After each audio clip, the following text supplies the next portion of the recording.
ഇന്നത്തെ കഥയിലേക്ക് എല്ലാവർക്കും സ്വാഗതം.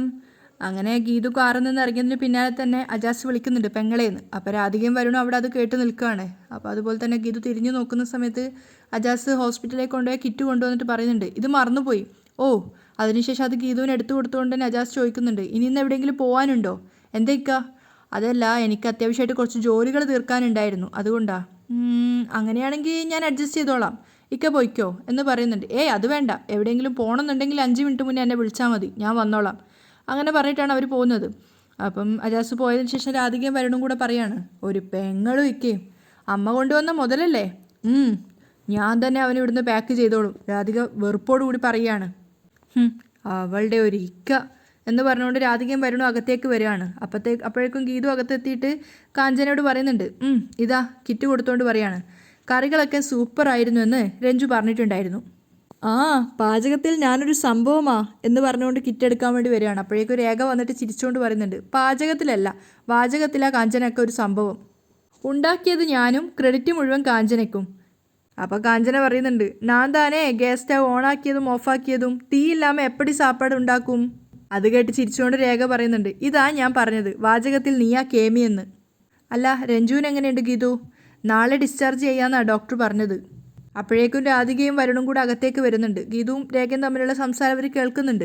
അപ്പം ഗീതു പറയാണ്, രഞ്ജുവിനെ ഇനി ഇവിടെ നിർത്തുന്നത് അത്ര നല്ലതല്ല, അതുകൊണ്ട് ഞാനിവിടുന്ന് രഞ്ജുവിനെ മാറ്റാമെന്നാണ് വിചാരിക്കുന്നത്. ഇനി എപ്പോഴും അടുത്ത ആക്രമണം ഉണ്ടാവുമെന്ന് പറയാൻ പറ്റില്ലല്ലോ. അപ്പോൾ രേഖ ചോദിക്കുന്നുണ്ട്, ഇവിടെ അല്ലെങ്കിൽ നമുക്കിനി ഏതെങ്കിലും ഹോസ്റ്റൽ നോക്കണ്ടേ? അതൊക്കെ കേൾക്കുമ്പോൾ രാധികയും വരുണും പുച്ഛത്തോടെ ചിരിക്കുകയാണ്, രഞ്ജു ഇവിടുന്ന് ഔട്ടായി എന്നുള്ളൊരർത്ഥത്തിൽ. അപ്പം രേഖ എന്നെ സംശയത്തോടെ പറയുന്നുണ്ട്, പക്ഷേ ഈ അവസ്ഥയിൽ ഒരാളുടെ ഹെൽപ്പില്ലാതെ അവളെ ഹോസ്റ്റലാക്കാനും പറ്റില്ല. അപ്പം കാഞ്ചനയും പറയുന്നുണ്ട്, രഞ്ജു പാപ്പാക്ക് ഒരു ഹെൽപ്പർ വേണോ? അപ്പോൾ ഗീതു പറയാ, രഞ്ജുവിനെ നമ്മുടെ ഇവിടുത്തെ ഇഞ്ചിമുക്കിലെ ഗസ്റ്റ് ഹൗസിലേക്ക് മാറ്റാനാ എൻ്റെ പ്ലാൻ. അത് കേൾക്കുമ്പോൾ രാധികയും വരുണും ഒന്ന് ഷോക്കാവുകയാണ്. അതുപോലെ തന്നെ കാഞ്ചനയും ചോദിക്കുന്നുണ്ട്, അതിന് ഗോവിന്ദ് മാമ സമ്മതിക്കുമോ? അതിന് വേറെ ആരുടെയും സമ്മതം എനിക്ക് വേണ്ട. ഗീതു പറയുന്നത് കേട്ടപ്പോൾ രാധികയ്ക്ക് ഒന്നുകൂടെ ഷോക്കാവുകയാണ്. അതായത് ഗോവിന്ദിൻ്റെ സമ്മതം പോലും വേണ്ടാന്ന് അവൾ പറയുന്നത്. അപ്പോൾ രേഖ ചോദിക്കുന്നുണ്ട്, അവൾക്ക് അവിടെ ഒറ്റയ്ക്ക് നിൽക്കാൻ പറ്റുമോ? അവൾ ഒറ്റയ്ക്കല്ല, കൂട്ടിനെ കാഞ്ചനാക്കിയെ കൂടി അയക്കാനാ തീരുമാനം. അപ്പോഴേക്കും കാഞ്ചന പറയുന്നുണ്ട്, ഞാൻ പോവമാട്ടെ, ഈ വീട് വിട്ട് ഞാൻ എങ്കേയും പോവമാട്ടെ. അപ്പോൾ ഗീതു പറയുന്നുണ്ട്, അങ്ങനെ പറഞ്ഞാൽ പറ്റില്ല, രഞ്ജുവിൻ്റെ കാര്യങ്ങളൊക്കെ നോക്കാൻ ഒരാൾ വേണ്ടേ? അപ്പോഴേക്കും രാധിക ചവിട്ടിത്തുള്ളി ഗീതുവിന് അരികിലേക്ക് പോയിട്ട് പറയുന്നുണ്ട്, ഇവിടുത്തെ കാര്യങ്ങൾ തീരുമാനിക്കേണ്ടത് നീയല്ല, എനിക്ക് വ്യക്തിപരമായ ചില തീരുമാനങ്ങൾ ഇവിടെ എടുക്കാലോ. ഗീതു പറയുന്നുണ്ട്. അപ്പോഴേക്കും വരുണും അങ്ങോട്ടേക്ക് ചവിട്ടിത്തുള്ളി വന്നിട്ട് പറയാം, അത് ഇവിടെ പറ്റില്ല, ഏത് നിമിഷം വേണമെങ്കിലും നീ ഇവിടുന്ന് പുറത്താവും. അപ്പോഴേക്കും രാധിക തടയാണ്, വരുൺ, കാഞ്ചനെ ഇവിടെ നിർത്തിയിരിക്കുന്നത് ഞാനാ. അത് കേട്ടപ്പോഴേക്കും കാഞ്ചനയും പറയുന്നുണ്ട്, അതെ, മാമി പറയുന്നതേ ഞാൻ ചെയ്യൂ. അപ്പോൾ ഗീതുവും രേഖയും ഒരുപോലെ രാധികയും കാഞ്ചനയും മാറി മാറി നോക്കുകയാണ്. അപ്പോൾ രാധിക പറയുന്നുണ്ട്, കാഞ്ചന എവിടെ പോവണം എവിടെ നിൽക്കണം എന്നൊക്കെ ഞാൻ തീരുമാനിക്കും. എങ്കിൽ രഞ്ജുവിന് കൂട്ടായിട്ട് രാധികമ്മ പോയിരിക്ക്, ഗീതു പറയാണ്. അപ്പോൾ രാധിക ദേഷ്യത്തോടെ പറയുന്നുണ്ട്, നീയല്ലേ ഇപ്പോൾ അവളുടെ സംരക്ഷക, നീ പോയി കൂട്ടിയിരിക്ക്. അപ്പോൾ ഗീതു ദേഷ്യത്തോടെ പറയുന്നുണ്ട്, അറക്കൽ വീട്ടിലെ വീട്ടമ്മ ഇപ്പോൾ ഞാനാ, ഞാൻ പറയുന്നത് കണ്ണേട്ടൻ ഒഴികെ ബാക്കി എല്ലാവരും അനുസരിക്കാനുള്ള ബാധ്യസ്ഥത ഇപ്പോഴുണ്ട്. അപ്പോൾ രാധിക ദേഷ്യത്തോടെ വന്നിട്ട് ഗീതുവിൻ്റെ കൈ പിടിച്ച് വെച്ചിട്ട് പറയുന്നുണ്ട്, പോവാനുള്ളത് നീയാണ്, ആദ്യം പോവേണ്ടത് ആരാണെന്ന് അറിഞ്ഞിട്ട് പറഞ്ഞാൽ മതി, തീരുമാനിച്ചാൽ മതി. ഗീതു തിരിച്ചു പറയുന്നുണ്ട്. അപ്പോഴേക്കും രേഖ അവർക്കിടയിലേക്ക് വരികയാണ്. അമ്മേ, രഞ്ജുവിൻ്റെ പേര് നിങ്ങൾ എന്തിനാ ഇങ്ങനെ വഴക്കുണ്ടാക്കുന്നത്? നിർത്തുവോ പ്ലീസ്? അപ്പോൾ ഗീതു പറയുന്നുണ്ട്, കണ്ണേട്ടൻ്റെ ഭാര്യയാ ഞാൻ, എന്നെ അംഗീകരിക്കാൻ ബുദ്ധിമുട്ടുള്ളവർ എന്തിനാ ഇവിടെ താമസിക്കുന്നേ? അപ്പോൾ രാധികയും വരുണും ഒന്നും പറയാൻ പറ്റാത്ത അവസ്ഥയിൽ കേട്ട് നിൽക്കുകയാണ്. അവസാനം വരുൺ ദേഷ്യത്തോടെ പറയുന്നുണ്ട്, ഇവിടുന്ന് ആര് പോകണം എന്നൊക്കെ ഗോവിന്ദേട്ടൻ തീരുമാനിക്കും. രാധിക ഒന്നും പറയാതെ നിൽക്കുമ്പോഴേക്കും രേഖ പറയുന്നുണ്ട്, വരുണേട്ടാ. അപ്പോൾ വരുൺ ദേഷ്യത്തോടെ രേഖയുടെ അരികിലേക്ക് വന്നിട്ട് പറയാ, നിനക്കെന്താ ഇവിടെ റോള്, കയറിപ്പോടി. രേഖച്ചിയുടെ റോൾ ഇതുവരെ വരുണേട്ടന് മനസ്സിലായില്ലേ? ഇവരുടെ കണ്ണീരാ വരുണേട്ടൻ ഇപ്പോൾ ഇവിടെ നിൽക്കാനുള്ള കാരണം. അപ്പം വരുൺ പറയുന്നുണ്ട്, അതിൻ്റെ ക്രെഡിറ്റ് എൻ്റെ അമ്മയ്ക്കാ, ആ വിഷയം കഴിഞ്ഞതല്ലേ. രാധിക ദേഷ്യപ്പെടുകയാണ്. അതിനുശേഷം ഗീതുവിനോട് പറയുന്നുണ്ട്, ഗീതു, നിന്റെ ഒരാഗ്രഹവും ഇവിടെ നടക്കാൻ പോകുന്നില്ല. ഇപ്പോൾ നീ രഞ്ജുവിന് താമസിക്കാൻ വേണ്ടി ഒരുക്കുന്ന ഇഞ്ചിമുക്കിലെ ഗസ്റ്റ് ഹൗസിലേക്ക് അവൾ വന്ന് താമസിക്കാനും പോകുന്നില്ല. അപ്പോൾ ഗീതുവും പറയുന്നുണ്ട്, വെറുതെ വെല്ലുവിളിക്കണ്ട, രഞ്ജുവിനെ ഞാൻ അവിടേക്ക് മാറ്റിയിരിക്കും. അപ്പോൾ രാധിക അടുത്ത പ്ലാൻ നെയ്യാണ് മനസ്സിൽ. അപ്പോൾ ഗീതു പറയുന്നുണ്ട്, ഞാനതിൻ്റെ അറ്റകുറ്റപ്പണികളൊക്കെ നടത്തിയതറിഞ്ഞ് രാധികാമ്മ അതിൻ്റെ താക്കോല് വാങ്ങി വെച്ചതൊക്കെ ഞാൻ അറിഞ്ഞു. നാളെ രഞ്ജു വരും, ഇന്ന് സൺഡേ ആയതുകൊണ്ട് എനിക്ക് അവിടെ പോയി ക്ലീൻ ചെയ്യണം, എനിക്ക് ആ ഗസ്റ്റ് ഹൗസിൻ്റെ താക്കോല് വേണം. അപ്പോൾ രാധിക ഒന്നും പറയാതെ കേട്ട് നിൽക്കുമ്പോൾ വരുൺ പറയുന്നുണ്ട്, നിനക്കിനി ആ ഗസ്റ്റ് ഹൗസിൻ്റെ താക്കോല് ഒരിക്കലും കിട്ടാൻ പോകുന്നില്ല. അപ്പോൾ രാധിക ഇടയിൽ കയറി പറയാണ്, വരുൺ ഇവളിവിടെ സ്വന്തം തീരുമാനങ്ങൾ നടപ്പാക്കാനാണ് പോകുന്നതെങ്കിൽ നമുക്ക് നമ്മുടെ സ്വന്തം തീരുമാനങ്ങളും നടപ്പിലാക്കാം. ഗസ്റ്റ് ഹൗസിൻ്റെ താക്കോൽ എടുത്ത് കൊടുത്തേക്ക് എന്നും പറഞ്ഞുകൊണ്ട് രാധിക അവിടുന്ന് ചവിട്ടിത്തുള്ളി പോവാണ്. അപ്പോൾ ഗീതു രേഖയെ നോക്കിയിട്ട് വിജയിച്ച ഭാവത്തിൽ ചിരിക്കുകയാണ്. അതിനുശേഷം വരുണിനോട് ഗീതു പറയുന്നുണ്ട്, കണ്ടല്ലോ എൻ്റെ മുന്നിൽ രാധിക അമ്മയ്ക്ക് പിടിച്ചു നിൽക്കാൻ കഴിയില്ല. അതെ, വെറുതെ മസ്സിൽ പിടിച്ചു നിൽക്കേണ്ട, തോറ്റു തരുന്നതാ നല്ലത്. അപ്പോൾ വരുൺ രേഖയോട് പറയുന്നുണ്ട്, രേഖേ എൻ്റെ കൂടെ വാ, താക്കോൽ എടുത്തു തരാം. അപ്പോൾ രേഖ പിന്നാലെ പോവുകയാണ്. ഗീതു പുതിയൊരു പ്ലാൻ്റെ ഭാഗമായിട്ടാണ് ഇതൊക്കെ ചെയ്തുകൊണ്ടിരിക്കുന്നത്. അതേസമയം രാധിക മുറിയിലെത്തിയിട്ട് ആരെയോ ഫോൺ വിളിക്കുകയാണ്. അവിടെ തന്നെ തയ്യാറായി നിന്നോ, ഏതു നിമിഷവും വേണമെങ്കിൽ ഞാൻ വിളിക്കും. പ്ലാനിങ് ഒരു നെല്ലിട പോലും പിഴക്കാൻ പാടില്ല. അപ്പോഴേക്കും വരുൺ അരികെ വന്നിട്ട് ചോദിക്കുന്നുണ്ട്, അമ്മേ ഗസ്റ്റ് ഹൗസിൻ്റെ താക്കോൽ എന്തിനാ ഗീതുവിന് കൊടുക്കാൻ പറഞ്ഞേ? ഇന്ന് അവൾ ഗസ്റ്റ് ഹൗസിലേക്ക് പോവേണ്ടത് എൻ്റെ ആവശ്യമായതുകൊണ്ട്. അമ്മ എന്താ സ്വയം തോറ്റു കൊടുക്കാൻ പോവുകയാണോ? ശക്തമായ കുതിപ്പിന് ഒരല്പം പിന്നോട്ട് വലിയണം. ഒന്ന് വിട്ടുകൊടുത്തിട്ട് വേണം വിജയത്തിലേക്കുള്ള അവസാന വലി വലിക്കാൻ, രാധിക സാമർത്ഥ്യത്തോടെ പറയാണ്. വരുണിങ്ങനെ സംശയത്തോടെ നിൽക്കുമ്പോൾ കണ്ടിട്ട് ചിരിച്ചുകൊണ്ട് രാധിക പറയുന്നുണ്ട്, ഇഞ്ചിമുക്കിലെ ഗസ്റ്റ് ഹൗസിലേക്ക് ഗീതു സന്തോഷത്തോടെ ചെന്ന് കയറട്ടെ. അത് കഴിഞ്ഞാൽ നമ്മൾ അവനെ കൂടഴിച്ചങ്ങ് വിടും, കിഷോറിനെ. അത് വരുൺ അടിപൊളി ഐഡിയ ആയിട്ട് തോന്നുകയാണ്. അവനും ഗീതുവിന് പിന്നാലെ ഗസ്റ്റ് ഹൗസിലേക്ക് ചെന്ന് കയറും. അപ്പോഴവിടെ കിഷോറും ഗീതുവും മാത്രമാവും. ഗീതുവിന് പിന്നാലെ കിഷോർ അവിടെ പോകുന്നതും കിഷോറും ഗീതുവും ചെലവഴിച്ച സമയവും അതിനുശേഷം അവരവിടുന്ന് തിരിച്ചു വരുന്നത് വരെ ടൈം കണക്കിന് സുവർണ വീഡിയോ എടുക്കും. ഗസ്റ്റ് ഹൗസിൽ കയറിയാൽ പിന്നെ കിഷോറിൻ്റെ മനോധർമ്മം പോലെ അവിടെ കാര്യങ്ങൾ നീങ്ങും. കാണാൻ പാടില്ലാത്തത് ചിലത് നമുക്ക് തെളിവായി വീഡിയോയിൽ കിട്ടണം, അത്രമാത്രം. അപ്പോൾ വരുണും പറയുന്നുണ്ട്, ഇത് ഓക്കെ ആയാൽ കോടതിയിൽ ഏൽപ്പിക്കാൻ പറ്റുന്ന ഏറ്റവും വലിയ തെളിവായി മാറും. ഡിവോഴ്സ് അനുവദിച്ച് കിട്ടാൻ പിന്നെ താമസം ഉണ്ടാവില്ല. അപ്പോൾ രാധികൻ പറയുന്നുണ്ട്, കിഷോറിനെ വിളിച്ച് ഞാൻ കാര്യങ്ങൾ സംസാരിച്ചിട്ടുണ്ട്. അവൻ ഇഞ്ചിമുക്കിൽ കാത്തു നിൽപ്പുണ്ട്. വരുൺ നീ ഉടനെ അങ്ങോട്ട് പോവണം. അവനെ ഒന്നുകൂടി ധൈര്യപ്പെടുത്തണം. വീഡിയോ എടുക്കാൻ സുവർണയെ ഏർപ്പാടാക്കിയിട്ടുണ്ട്. അപ്പോൾ വരുണും പറയുന്നുണ്ട്, ഈ ഓപ്പറേഷൻ ഞാൻ കോർഡിനേറ്റ് ചെയ്യാം. അവളെ കിഷോറിനൊപ്പം ഗസ്റ്റ് ഹൗസിൽ നിന്നും പിടിച്ചിറക്കുന്ന കാഴ്ച എനിക്ക് നേരിട്ട് കാണണം. അപ്പോൾ രാധിക മകനെ അംഗീകരിച്ചുകൊണ്ട് കൈതട്ടുകയാണ്. രാധിക അവിടുന്ന് പോയതിനു ശേഷം വരുൺ ഒന്നുകൂടി സുവർണയെ വിളിക്കുന്നുണ്ട്. എന്തിനാന്നുള്ളത് കാണിക്കുന്നില്ല. അതേസമയം ഗീതുവിൻ്റെ കോൾ വെയിറ്റ് ചെയ്ത് നിൽക്കുകയാണ് ഗോവിന്ദ്. കണ്ണേട്ടൻ ഇപ്പോൾ എവിടെയാ? നീ ടെൻഷൻ അടിക്കാതെ, ഞാൻ കൃത്യസമയത്ത് ഗസ്റ്റ് ഹൗസിലെത്തിയിരിക്കും. അവൻ ചുറ്റിലും കണ്ണോടിച്ചിട്ട് ഗീതു പറയുന്നുണ്ട്, എനിക്ക് ഇപ്പോഴാണ് ടെൻഷൻ ആവാൻ തുടങ്ങിയത്. ഇതുവരെ കണ്ണേട്ടൻ പറഞ്ഞതുപോലെയൊക്കെ ചെയ്തിട്ടുണ്ട്. ഒടുവിൽ ഗസ്റ്റ് ഹൗസിലെത്തി ഞാൻ പെട്ടുപോവോ? ആ സമയത്ത് തന്നെ ഗോവിന്ദേട്ടൻ എത്തിയില്ലെങ്കിൽ അതോടെ എൻ്റെ മാനവും പോവും, ജീവിതവും തീരും. അപ്പോൾ ഗോവിന്ദും പറയുന്നുണ്ട്, ഗീതു ഇതൊരു ഞാണിന്മേൽ കളിയാണെന്ന് എനിക്കറിയാം. അതുകൊണ്ട് എനിക്ക് ജീവനുണ്ടെങ്കിൽ കൃത്യസമയത്ത് ഞാൻ അവിടെ എത്തിയിരിക്കും. ഞാൻ കാരണം നീ അപമാനിക്കപ്പെടുന്നതിനേക്കാൾ കൂടുതൽ ഞാൻ ആഗ്രഹിക്കുന്നത് എൻ്റെ മരണമാണ്. അത് കേട്ടപ്പോൾ ഗീതുവിൻ്റെ ഉള്ളു പൊള്ളുകയാണ്. അവൾ പറയുന്നുണ്ട്, എന്തിനാ ഇങ്ങനെയൊക്കെ പറയുന്നേ? ആ വാക്കുകൾ എൻ്റെ ചങ്കിൽ കൊണ്ട് മുറിഞ്ഞു.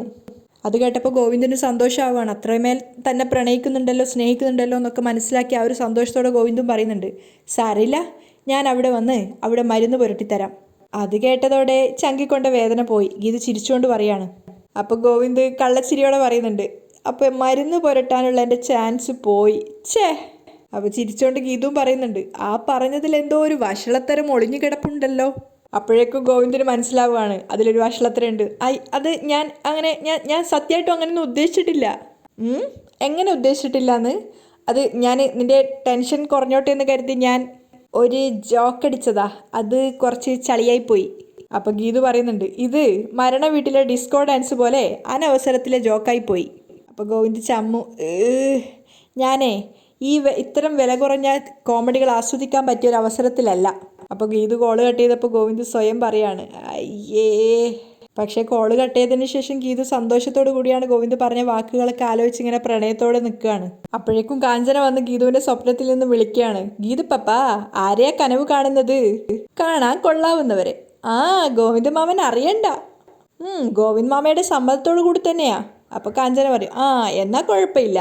എന്നിട്ട് കാഞ്ചന താക്കോൽ എടുത്ത് കൊടുക്കുകയാണ് ഗസ്റ്റ് ഹൗസിൻ്റെ. രേഖ കൊടുത്തു വിട്ടതാണെന്നും പറയുന്നുണ്ട്. ആ താക്കോൽ വാങ്ങി ഗീതു പുതിയൊരു പദ്ധതിയുടെ ഭാഗമായിട്ടുള്ളതാണ് ഈ താക്കോലെന്ന് സ്വയം അങ്ങോട്ട് ഊട്ടി ഉറപ്പിക്കുകയാണ്. അപ്പോൾ കാഞ്ചന പറയുന്നുണ്ട്, ഗസ്റ്റ് ഹൗസ് ക്ലീൻ ആക്കാൻ ഞാനും വരാം. ക്ലീൻ ചെയ്യാൻ വരണ്ട, രഞ്ജു വന്നു കഴിഞ്ഞാൽ അവൾക്ക് കൂട്ടായിട്ട് അവിടെ പോയി താമസിച്ചാൽ മതി. അപ്പോൾ കാഞ്ചന സങ്കടത്തോടെ പറയുന്നുണ്ട്, രഞ്ജു പപ്പൻ്റെ കൂടെ താമസിക്കാനാ ബുദ്ധിമുട്ട്. ആ ബുദ്ധിമുട്ടൊക്കെ ഞാൻ മാറ്റിത്തരാം. ഗീതു പറയാണ്. അതിനുശേഷം ആ താക്കോൽ ഒന്നുകൂടെ അവൾ നോക്കുന്നുണ്ട്. ഇന്നത്തെ പദ്ധതിയുടെ ഏറ്റവും വലിയ ആളാണ് ആ താക്കോല്. അതേസമയം അജാസിനെ കാത്തു നിന്ന് മുഷിഞ്ഞിട്ടുണ്ടായിരുന്നു ഗോവിന്ദ്. അജാസ് പെട്ടെന്ന് തന്നെ ഗീതുവിനെ ഇറക്കിയതിന് ശേഷം ഗോവിന്ദിനെ വന്ന് പിക്ക് ചെയ്യാണ്. പോവാം. റെഡി. അങ്ങനെ രണ്ടുപേരും ഗോവിന്ദിൻ്റെ കാറിൽ അജാസ് ഡ്രൈവ് ചെയ്തിട്ട് പോവുകയാണ്. അതേസമയം ഡ്രോയർ തുറന്ന് റിവോൾവർ തപ്പുകയാണ് കിഷോർ. അത് കിട്ടിയതിന് ശേഷം കിഷോർ അത് വെച്ചിട്ട് ഷൂട്ട് ചെയ്യുന്ന രീതിയിൽ എയിം ചെയ്യാണ്. പിന്നെ പൊട്ടി ചിരിക്കുന്നുണ്ട്. മാത്രമല്ല അന്ന് ആ റിസോർട്ടിൽ വെച്ചിട്ട് ഗീതുവുമായിട്ട് ഒരു മൽപ്പിടുത്തം നടത്തിയതും ഗീതുവിനെ റേപ്പ് ചെയ്യാൻ ശ്രമിച്ചതൊക്കെ ഓർക്കുകയാണ്. പിന്നെ സ്വയം പറയുന്നുണ്ട്, ഇനി അന്നത്തെ ആ ഒരു അവസ്ഥയിൽ നിന്ന് നിനക്ക് രക്ഷപ്പെടാനാവില്ല, ഇന്ന് ഞാൻ അന്നത്തെ ആഗ്രഹങ്ങളൊക്കെ നിറവേറ്റുവെടി എന്നൊക്കെ ഇങ്ങനെ സ്വയം വിചാരിക്കുകയാണ് പൊട്ടിച്ചിരിച്ചുകൊണ്ട്. അതിനാരെങ്കിലും തടസ്സം വരികയാണെങ്കിൽ ഞാൻ കൊന്നുകളയും എന്നൊക്കെ പറഞ്ഞുകൊണ്ടാണ് റിവോൾവർ ഇങ്ങനെ എയിം ചെയ്യുന്നത്. അപ്പോഴേക്കും അവർണിക അങ്ങോട്ട് വന്നിട്ട് ചോദിക്കുന്നുണ്ട്, എങ്ങോട്ടാ പോകുന്നേ? ഈ മുറിയിൽ തന്നെ ഒതുങ്ങിയിരുന്നിട്ട് കുറച്ച് ദിവസമായില്ലേ, പുറത്തോട്ടേക്കൊന്ന് ഇറങ്ങണം. അപ്പോഴേക്കും റിവോൾവർ ഷർട്ടിന് പിന്നിലായിട്ട് ഒളിപ്പിച്ച് വെച്ചിട്ടുണ്ടായിരുന്നു. അപ്പോൾ അവർണിക പരിഹാസത്തോടെ പറയാണ്, ഞങ്ങളായിട്ടൊന്നും ചെയ്തതല്ലല്ലോ, കയ്യിലിരിപ്പുകൊണ്ട് ഒതുങ്ങിപ്പോയതല്ലേ, ഒതുക്കിയവരെ എന്ത് ചെയ്യണമെന്ന് എനിക്കറിയാം എന്ന് പറഞ്ഞ് കിഷോർ പോകുമ്പോൾ അവർണിക പിന്നീന്ന് പറയുന്നുണ്ട്, ഇടിയും തൊഴിയും കൊണ്ട് ചതഞ്ഞ ബോഡി ഇനിയും ശരിയായിട്ടില്ല, വീണ്ടും പോയി ശരീരം കലക്കരുത്. കിഷോറിനോട് പറയുമ്പോൾ കിഷോർ പറയുന്നുണ്ട്, ഞാനിപ്പോൾ ഒരു തിരുമ്മൽ ചികിത്സയ്ക്ക് പോവുക, അത് കഴിഞ്ഞ് വരുമ്പോൾ എല്ലാം ശരിയാവും. എന്തോ അർത്ഥം വെച്ചതുപോലെയാണ് കിഷോർ സംസാരിക്കുന്നതായിട്ട് അവർണിക്ക് തോന്നുന്നത്. ഗോവിന്ദു അജാസ് സഞ്ചരിച്ച കാറിന് തൊട്ട് പിന്നാലെ തന്നെ ആയിട്ട് വേറൊരു കാറ് കൂടെ പോകുന്നുണ്ടായിരുന്നു. അപ്പം ഗോവിന്ദിൻ്റെ ഫോണിലേക്ക് ഒരു കോള് വരികയാണ്. ഗോവിന്ദ് സാറല്ലേ? അതെ, ഞാൻ സിറ്റി ഹോസ്പിറ്റലിലെ നേഴ്സാ.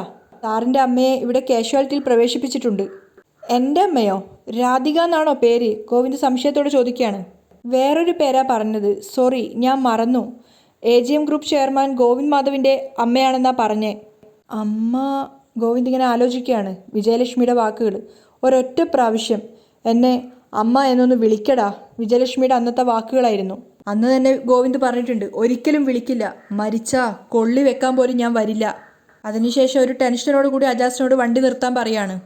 ഒന്ന് കാമായതിനു ശേഷം റിലീഫായിട്ട് ഗോവിന്ദ് വീണ്ടും ഫോൺ ചെവിയിൽ വെക്കാണ്. അപ്പം നഴ്സ് പറയുന്നുണ്ട്, സാർ കുറച്ച് സീരിയസ് ആണ്, സാർ എത്രയും പെട്ടെന്നൊന്നിങ്ങ് വരണം. അപ്പം ഗോവിന്ദ് പറയുന്നുണ്ട്, അവിടുത്തെ ഡോക്ടർ മുരളീകൃഷ്ണയ്ക്ക് അവരെ അറിയാം, അദ്ദേഹത്തെ ഈ വിവരം ഉടനെ അറിയിക്കണം പ്ലീസ്. ശരി സർ എന്ന് പറഞ്ഞ് അവർ കോള് കട്ട് ചെയ്യാണ്. അപ്പോൾ ഗോവിന്ദിൻ്റെ മനസ്സിൽ കരഞ്ഞുകൊണ്ട് നിൽക്കുന്ന വിജയലക്ഷ്മിയുടെ മുഖമാണ് തെളിയുന്നത്. എത്രയൊക്കെ ശത്രുത ഉണ്ടെന്ന് പറഞ്ഞാലും അമ്മയുടെ ആ ഒരു അവസ്ഥ ഗോവിന്ദിനെ തളർത്തി കളഞ്ഞിട്ടുണ്ടായിരുന്നു. അപ്പോൾ ഇതൊന്നും മനസ്സിലാവാതെ അജാസ് ചോദിക്കുന്നുണ്ട്, എന്താ സർ വിഷയം? നമുക്ക് എത്രയും പെട്ടെന്ന് സിറ്റി ഹോസ്പിറ്റൽ വരെ പോകണം. കണ്ണിന്ന് വന്ന കണ്ണീര് തുടച്ചുകൊണ്ട് ഗോവിന്ദ് പറയാണ്. സാർ ഇപ്പോൾ പോയ ഗീതു ഗസ്റ്റ് ഹൗസിൽ വരുമ്പോൾ സാർ അവിടെ ഇല്ലെങ്കിൽ അജാസ് ചോദിക്കുന്നുണ്ട്, നമുക്ക് ഇപ്പോൾ പോയിട്ട് ഗീതു ഗസ്റ്റ് ഹൗസിൽ എത്തുമ്പോഴേക്കും നമുക്കവിടെ എത്താം ഗോവിന്ദ് പറയുന്നുണ്ട്. പക്ഷെ അജാസിന് അത് തൃപ്തികരമല്ലായിരുന്നു. സാറേ, സാറിനെ വിശ്വസിച്ചിട്ടാണ് ഗീതു പോകുന്നത്, ചെന്നില്ലെങ്കിൽ അജാസ് അസ്വസ്ഥനായിരുന്നു. അപ്പം ഗോവിന്ദ് പറയുന്നുണ്ട്, എനിക്കറിയാം എത്താന്ന് പറഞ്ഞില്ലേ, താൻ വണ്ടിയെടുക്ക് എന്ന് പറഞ്ഞുകൊണ്ട് അജാസ് ഹോസ്പിറ്റലിലേക്ക് വണ്ടിയെടുക്കുകയാണ്. ശരിക്കും കാറിലെ മിററിലൂടെ അജാസ് നോക്കുന്ന സമയത്ത് ഗോവിന്ദ് ഭയങ്കര ഡിസ്റ്റർബൻസ് ആയിരുന്നു. ഗസ്റ്റ് ഹൗസിലേക്ക് പോകാൻ ഡ്രസ്സ് മാറ്റി ഗീതു താഴെ ഇറങ്ങി വരികയാണ്. രേഖയോട് യാത്ര ചോദിക്കുമ്പോൾ രേഖ പറയുന്നുണ്ട്, ഞങ്ങൾ ആരും വരണ്ട, നീ എന്തിനാ ഗീതു വാശി പിടിക്കുന്നേ? കാര്യങ്ങൾ ഒറ്റയ്ക്ക് ചെയ്യാൻ എനിക്ക് പ്രാപ്തിയുണ്ടോയെന്ന് എനിക്കറിയണ്ടേ? ഗീതു തിരിച്ചു ചോദിക്കുകയാണ്. നമ്മുടെ ഗസ്റ്റ് ഹൗസിൽ വേണ്ട മാറ്റങ്ങളൊക്കെ വരുത്തി ഞാൻ തന്നെ അത് മോടി പിടിപ്പിച്ചത്. അവസാന നിമിഷം വന്ന് ആരും അതിൻ്റെ ക്രെഡിറ്റ് ഏറ്റെടുക്കാൻ ഞാൻ സമ്മതിക്കില്ല. അപ്പോഴും രേഖ പറയുന്നുണ്ട്, എന്തായാലും അവിടേക്ക് നിന്നെ ഒറ്റയ്ക്ക് വിടാൻ എനിക്ക് പേടിയാ, അതുകൊണ്ടാണ് ഞാൻ കൂടെ വരാമെന്ന് പറഞ്ഞേ, നീ സമ്മതിക്കണ്ടേ? പക്ഷെ ഗീതു കൂളായിട്ട് പറയുന്നുണ്ട്, നമ്മുടെ സ്വന്തം ഗസ്റ്റ് ഹൗസ് പട്ടാപ്പകല്, പിന്നെ എന്തെങ്കിലും ഒരു ആവശ്യം വന്നാൽ നീട്ടി വിളിച്ചാൽ കേൾക്കാൻ തൊട്ടടുത്ത ആൾക്കാരും ഉണ്ട്, പിന്നെന്തിനാ ഞാൻ പേടിക്കുന്നേ? അപ്പോഴേക്കും കാഞ്ചന വന്നിട്ട് കാഞ്ചന പറയുന്നുണ്ട്, ഗീതു പാപ്പ പറഞ്ഞ പോലെ സ്വന്തം വീട്ടിൽ നമ്മൾ ആരെ പേടിക്കാനാ? അപ്പം രേഖ ചോദിക്കുന്നുണ്ട്, വലിയൊരു വീട്ടിൽ ഒറ്റയ്ക്ക് താമസിക്കാൻ കാഞ്ചനയ്ക്ക് പേടിയില്ലേ? പേടിയോ? എന്തിന്? വീടിൻ്റെ ജനലും വാതിലും അടച്ചാൽ നമ്മൾ സേഫ് അല്ലേ? അക്കയ്ക്ക് ഇത്രയും തൻ്റെ ഉള്ളത് കൊണ്ടാ നാളെ മുതൽ അവിടെ താമസം മാറ്റണമെന്ന് ഞാൻ പറഞ്ഞത്, ഗീതു പറയുന്നുണ്ട്. അപ്പം കാഞ്ചന ഷോക്കായിട്ട് ചോദിക്കുന്നുണ്ട്, ഗീതു പാപ്പ ഇവിടുന്ന് മാറി താമസിക്കാൻ പോകുവാണോ? ഞാനല്ല, കാഞ്ചന അക്കയുടെ കാര്യമാണ് പറഞ്ഞേ. അപ്പോൾ കാഞ്ചന ഒന്ന് ഷോക്കാവുകയാണ്. ഞാൻ പറഞ്ഞില്ലേ കുറച്ചു കാലത്തേക്ക് ഒരാൾക്ക് കൂട്ടായിട്ട് കാഞ്ചന അക്ക ഇവിടുന്ന് മാറി താമസിക്കണമെന്ന്, അതിനാ ഈ ഗസ്റ്റ് ഹൗസ് റെഡിയാക്കുന്നേ. അപ്പോൾ കാഞ്ചന ചിണുങ്ങിക്കൊണ്ട് പറയുന്നുണ്ട്, ഞാൻ പോകമാട്ടെ, എന്നെ കൊന്നാലും ഞാൻ പോകമാട്ടെ. പോയില്ലെങ്കിലേ ബലമായിട്ട് കൊണ്ടാക്കും, ഗീതു പറയാണ്. ഗസ്റ്റ് ഹൗസിൽ പ്രേതബാധയുണ്ട്, കാഞ്ചന പേടിയോടെ പറയാണ്. എല്ലാ പ്രേതങ്ങളെയും അടിച്ചിറക്കി വിട്ടിട്ടുണ്ട്, ഇനി അക്കയ്ക്ക് ധൈര്യമായിട്ട് ചെന്ന് കയറാം. എനിക്ക് ഭയോ? ഭയപ്പെടേണ്ട, അടിക്കടി ഞാൻ അങ്ങോട്ടേക്ക് വന്നോളാം. എന്നാലും നിങ്ങളെയൊക്കെ ഇവിടെ വിട്ടിട്ട് പോവാൻ എനിക്ക് ഭയങ്കര വിഷമാ. അപ്പം രേഖ കളിയാക്കിക്കൊണ്ട് പറയുന്നുണ്ട്, അയ്യോ തൽക്കാലം ആ വിഷമം ഞങ്ങളങ്ങ് സഹിച്ചോളാം, ഗീതു പറഞ്ഞതുപോലെ അവിടെ പോയി താമസിക്ക്. ഇനി മാറ്റമില്ല, നാളെ മുതൽ കാഞ്ചനക്കയുടെ താമസം ഗസ്റ്റ് ഹൗസിൽ എന്ന് പറഞ്ഞുകൊണ്ട് ഗീതു അവിടുന്ന് പോവുകയാണ്. കാഞ്ചന നെഞ്ചി കൈവെക്കുകയാണ്, കടവുളേ. അപ്പോൾ കുറച്ചങ്ങോട്ട് എത്തിയതിനു ശേഷം വീണ്ടും ഗീതു രേഖയോട് പറയുന്നുണ്ട്, രേഖേച്ചി, ഇന്ന് മുതൽ നമ്മുടെ ജീവിതത്തിൽ ചില മാറ്റങ്ങളുണ്ടാവും, ഒന്ന് തയ്യാറായിട്ടിരുന്നോ? അതെന്താണെന്ന് രേഖക്ക് മനസ്സിലായില്ലെങ്കിലും ഗീതു എന്തോ മനസ്സിൽ വെച്ചുകൊണ്ടാണ് അങ്ങനെ സംസാരിച്ചെന്നുള്ളത് രേഖക്ക് മനസ്സിലായി. ഗീതു സ്കൂട്ടി എടുത്തുകൊണ്ടാണ് അറക്കലിൽ നിന്ന് ഇറങ്ങുന്നത്. വണ്ടീൻ്റെ മുകളിൽ കയറി ഹെൽമെറ്റ് വെക്കുമ്പോഴേക്കും വരുണ് മുകളിൽ നോക്കി നിൽക്കുന്നത് മിററിൽ കൂടെ ഗീതു കാണുന്നുണ്ടായിരുന്നു. പക്ഷെ അതൊന്നും മൈൻഡ് വെക്കാതെ ഗീതു അവിടുന്ന് വണ്ടി ഓടിച്ച് പോവുകയാണ്. ഗീതു പോയതിന് പിന്നാലെ തന്നെ വരുണ് ഫോൺ എടുക്കുന്നുണ്ട്. കൃത്യമായിട്ട് കിഷോറിനെ സുവർണയെ വിളിക്കാൻ വേണ്ടി തന്നെ ആയിരിക്കും. അങ്ങനെയാണ് ഇന്നത്തെ എപ്പിസോഡ് വൈൻഡപ്പ് ചെയ്യുന്നത്.